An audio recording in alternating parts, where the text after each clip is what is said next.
네, 2023년 6월 4일 이정훈입니다. 강창순 서울대학교 원자력공학과 명예교수가 있습니다. 그리고 석윤열 역시 같은 학과 명예교수가 있습니다. 오늘은 강창순과 석윤열 교수를 좀 비교해 볼까 합니다. 그리고 저도 잘 알고 있고 그분들도 저를 알고 있는 주한규 교수하고 정영훈 교수 이야기를 좀 할까 합니다. 전국 어민들의 단체인 한국연안어업인중앙연합회가 6월 2일 충남 태안경찰서에 서울대학교 원자핵공학과 명예교수인 석윤열 씨를 고발했습니다. 후쿠시마 원전에서 이제 제가 누차례 말씀드렸죠. 그 처리한 물을 내보내는데 거기에 대해서 이분이 계속 자기 주장을 했죠. 이 주장 때문에 이 동해는 물론 남해도 그렇고 서해도 마찬가지고 이 회가 안 팔리고 그럼 우린 생업을 위협받는다. 당신이 하는 말이 과학적 근거가 없는데 왜 국민을 불안하게 하면서 우리의 생업을 망치느냐 라면서 고발했습니다. 저는 석윤열 교수와의 인연이 있습니다. 어떻게 인연이 있는가 하면요.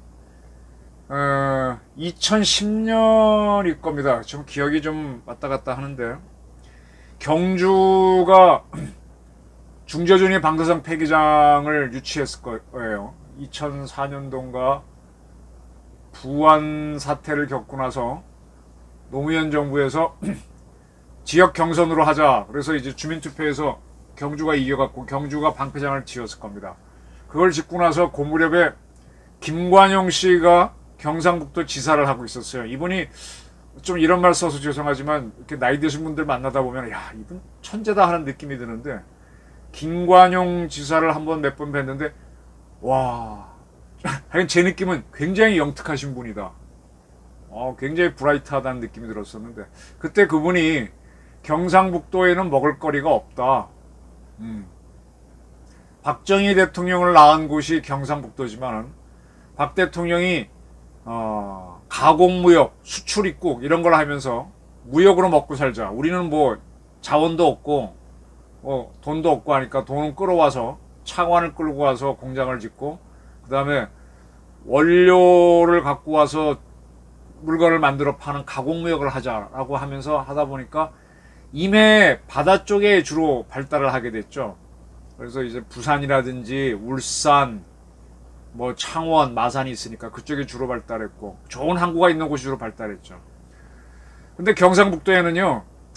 박 대통령이 심혈을 기울여서 만들었던 포항 제철이 들어선 포항을 제외하고는 이렇다 할 항구가 없어요. 항구가 있긴 하지만 대부분이 어항 정도지 이 국가 중요 항구가 될 만한 지역이 없습니다. 그래서 임해 산업 지역이 발달하지 못했죠.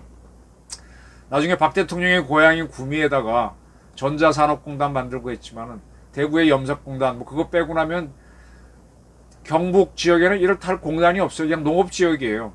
그걸 김관영 지사가 지켜보면서 경상북도가 미래의 먹거리를 뭐로 해야 되느냐라고 보고 나서 지금 우리나라 원전이 현재는 5개 단지인데 사실은 4개 단지입니다. 고리 옆에 신고리 단지를 만들었는데 신고리 단지를 울산 쪽에 가깝다 그래서 새로운 울산, 세울 단지로 명명해서 5개가 됐습니다. 근데 4개로만 보게 되면은 월성 단지하고 울진은 요즘 뭐라 그러나 한울이나 그러나 한울 단지가 경북에 있고 그래서 4개 단지 중에서 2개가 경북에 있죠. 한 46% 정도의 원자력 발전소가 경북에 있습니다. 그리고 방패장도 유치했으니까 경상북도에 원자력 관련 시설을 다 끌어모아가지고 원자력 클러스터를 해서 한번 경북을 살려보자 이런 발상을 하신 거죠. 그래서 원자력 클러스터 포럼이라는 걸 만들었어요. 저도 어떻게 여기 불려서 참여했는데 그때 포럼을 할 때 포럼의 좌장이 이 서울대학교 당시에는 명예교수가 아니고 정식 교수였던 석윤열 교수였습니다.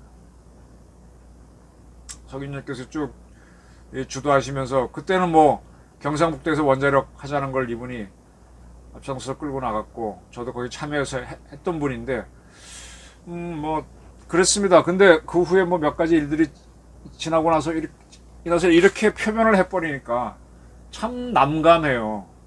참 사람 인연관계가 다 있는 건데 왜 이렇게 표현할지 표현을 한 이유를 저는 모르겠습니다. 근데 하나 기억나는 게 있어요. 서 교수께서 제 이름이 균열이라서 제가 하게 되면 균열이 일어납니다. 그래서 와 웃긴 적이 있는데 정말로 이렇게 원자력계를 균열을 내버렸습니다. 여기에 대해서 이제 이분보다 한 5년 후배 되나 서울대학교 원자핵공학과의 주한규 교수라고 있어요.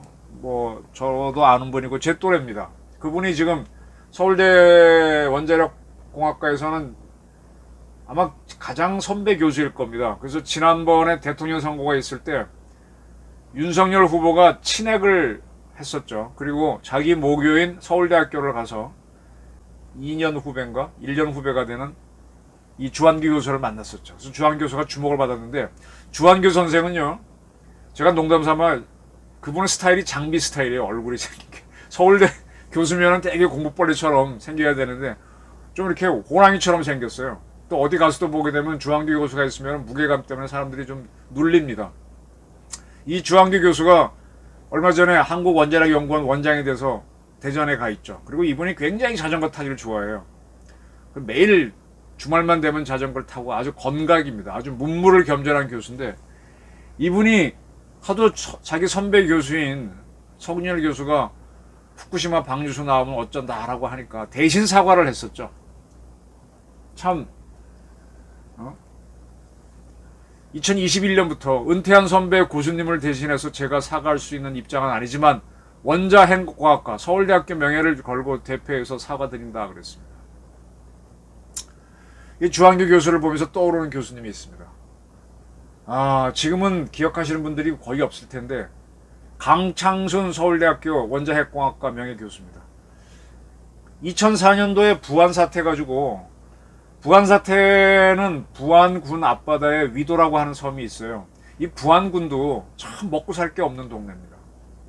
저는 거기 군수를 했던 그 부안군수 김종규 선생을 잘 압니다. 그분하고 지금은 호영호재하고 지내는데 저보다 한 10살 많은 선배죠. 그 김종규 군수가 저 원래 고향이 부안이에요. 부안에서도 위도입니다. 근데 부안이 워낙 먹고 살 게 없으니까는 그 위도에다가 방패장을 유치해 보겠다라고 해서 했는데 그때 대한민국의 좌파하고 반핵단체가 다 몰려들어와서 주민들을 선동했습니다. 부안군민 다 죽인다고.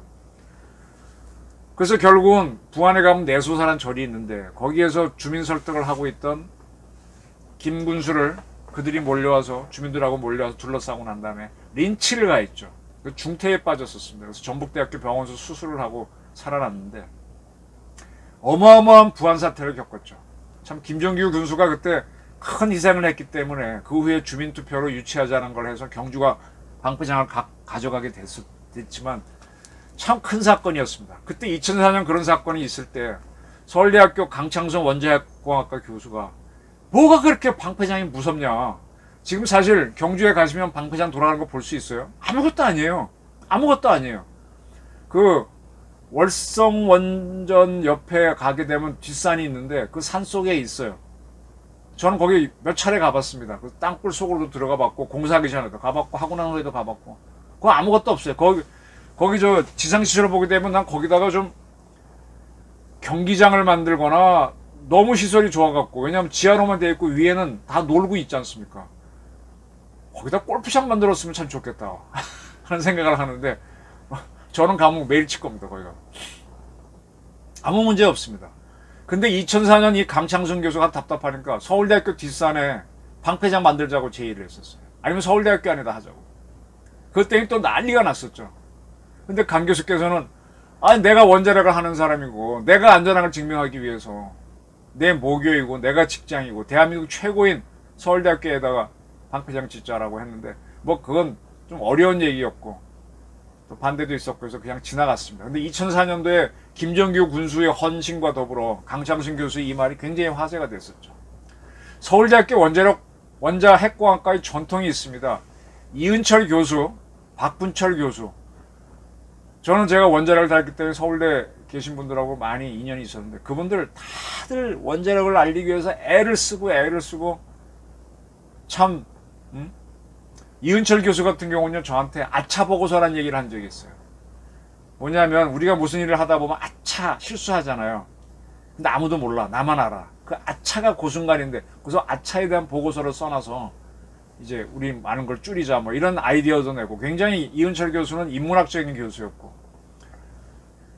그런 게 서울대학교 원자핵공학과의 전통이었고 또 그분들이 어디다가 토론하는 걸 마다하지 않았는데 이 석인열 선생만은 경북도에서 원자력 포럼 할 때만까지는 괜찮았던 것 같은데 그 이후로는 또 저렇게 가셨어요. 그럼 민주당 정부가 움직일 때 탈핵 정책에도 동조를 하셔버렸고 본인도 이분도 MIT 나왔나? 뭐 그럴 겁니다. 원자를 잘 아시는 분인데 간단합니다. 같은 서울대 원자핵공학 나왔고 지금 카이스트에서 교수하는 정영훈 교수가 있어요. 젊은 교수, 뭐 저보다 젊으니까 젊지만 젊은 교수가 아니죠. 그분이 아주 말을 우리 한동훈 장관처럼 따박따박 잘합니다. 옛날에 뭐 시끄러웠을 때 그 정도의 방사능은 멸치 한 마리밖에 안 된다. 막걸리 먹으면 멸치 한 두어 마리 먹잖아요. 그거 먹는 거밖에 안 되는데 뭘 겁을 내냐 그러니까 좌파하고 반핵단체가 찍소리도 못했어요. 이번에 후쿠시마에서 나오는 삼중수소 갖고 시끄러우니까 이 정의원 교수가 뭐라 그러는 거야 페이스북에. 우리 소양강 댐이 있다. 소양강 댐이 만수위가 되면은 이 방사성 물질은요 지구에 다 있습니다. 다 있어요 여기. 그러면 소양강 댐에 물이 만수위가 되면은 물이 들어와 있죠. 거기에 방사능 물질이 들어옵니다. 그 양이 후쿠시마에 이번에 방류한 것보다 많아요. 많대요. 그래서 사람이 소양강 댐에서 나오는 물을 혼자 다 마시면 죽는데요. 근데 사람이 소양강 댐에서 나오는 물을 혼자 다 먹을 수 있어요? 빠져 죽지. 못 먹습니다. 소양강 댐보다 훨씬 더 큰 저수지가 태평양이고 동해고 남해고 서해입니다. 그 동해 바닷물을 다 들이마신다면 한 사람이 그러면 삼중수소 때문에 죽겠지. 근데 그걸 먹을 수가 없어. 그러면 이건 아무것도 아닌 겁니다. 근데 이걸 가지고 계속 이렇게 떠들고 하니까 이 정영훈 교수가 그냥 탁 한마디로 이렇게 설명을 해버렸어요. 그리고 이번에 뭐 영국의 무슨 교수가 오셔갖고 후쿠시마 방류수는 먹을 수 있다라 그랬는데 이 주한규 원자력 연구원장은 먹으면 안 된다 그랬습니다. 여기에 대해 정영훈 교수가 이렇게 설명을 하더라고요. 참 남한테 먹으라고 할 때 국가기관에서 먹으라고 할 때는 아주 좋은 걸 권해야 되는 거 아니냐. 자 그러면서 설명하기를 제가 밥을 먹어요.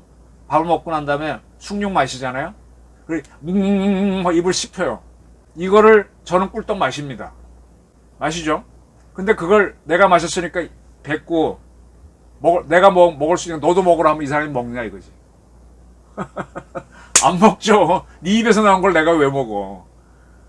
그러니까 영국 교수의 설명은 나는 먹을 수 있지만은 그걸 주한교수 남한테 먹으라고 강요할 수는 없다. 거기 음식 찌꺼기도 빼고 냄새도 빼야 되니까. 그 차이입니다. 그 차이. 그렇게 설명했습니다. 이렇게 정영훈 교수, 또 경희대학교의 정범진 교수, 지금 한수원 사장하는 황주호 교수 이런 분들이 주한기 교수와 더불어 원자력을 설명하기 위해서 굉장히 애를 써서 만들어 온 거를 이분들의 선배죠. 황주호 한수원 사장보다는 후배가 되겠구나. 이 서근열 교수가 아니다. 서근열 교수가 황주호 사장보다 선배겠구나. 다 흔들어 버렸어요. 그 오죽하고 주한기 교수가 선배 대신에 사과합니다까지 했는데 그것도 안 되니까 지금 어민연합회에서 서 교수를 고발했습니다. 참 원자력을 위해서 같이 뛰었던 분인데 이런 일이 벌어지니까 상당히 좀 가슴이 아파요. 편하지가 않아요. 제가 서근열 교수 거는 참 얘기하지 않으려고 하다가 이제 어민들까지 나섰구나. 이제 생업이란 말입니다. 제가 누차 말씀드렸듯이 후쿠시마에서 물을 방류하든 안 하든 1945년 8월 6일, 8월 9일 일본 히로시마 나가사키에 원폭이 떨어졌고 그때는 비가 많이 오는 8월 달이었으니까 비가 오면서 방사능 물질이 습겨서 지금 우리 남해로 흘러왔을 거란 말이에요. 후쿠시마 보다가도 이 나가사키나 히로시마는 우리 부산에 훨씬 가깝잖아요. 그때 부산 앞바다에서 미역 잡아먹고 동태란다. 고등어 잡아먹고 해도 아무 문제가 없었습니다. 그런데 후쿠시마는 저 태평양을 바라보고 있고 훨씬 더 먼 거리 있는데 그걸 왜 걱정하냔 말이에요. 상식적으로 봐도. 근데 이걸 왜 원자핵을 공부하신 석윤열 교수가 이렇게 뭐 사정이 있겠죠. 이유가 있겠죠. 참 서울대학교 원자핵공학과 명예가 땅에 떨어지는 사건인데 어빈중앙연합회에서 고발을 했습니다. 이렇게 되면 서 교수가 어떤 형태로의 조사를 받을 수밖에 없죠. 답답합니다. 강창순과 석윤열 참 대비되는 두 명예 교수라고 저는 생각합니다. 경청해 주셔서